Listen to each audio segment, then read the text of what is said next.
Не стивнуваат илегалните преминувања на бегалците од Блискиот исток во земјава. Речиси секојдневно, полициските единици пронаоѓаат мигранти, најчесто во југоистокот. Нивниот влез е преку падините на Беласица. Нашата екипа беше вчера во село Николиќ. Местното население очевидец на секојдневните групи на бегалци кои слободно шетаат секој ден низ селото. Велат најчесто бараат лепи место во нивните штали да ја минат ноќта. Има фаќано ново место им видено тука има видено, доле исто па има видено. Имигранти има, а мрежата дека е сечена, точно дека е сечена. Некне едно црничко долу ише. Дека верам бати. Веќе ја да купам лепче. Они минат и преко Беласти, тука покрај редот минат покрај езерото доздоле, тука ни сред село минат покрај црквата исто.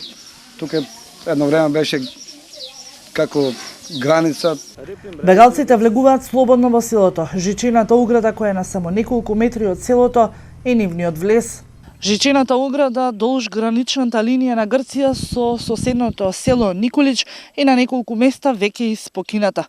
Мигрантите секојдневно влегуваат во селото, а оттаму по падините на Беласица се приближуваат кон Струмичка територија. Само пред 3 дена во Струмичко, односно помеѓу селата Попчево и Рич, полицијата приведе 26 бегалци од Авганистан.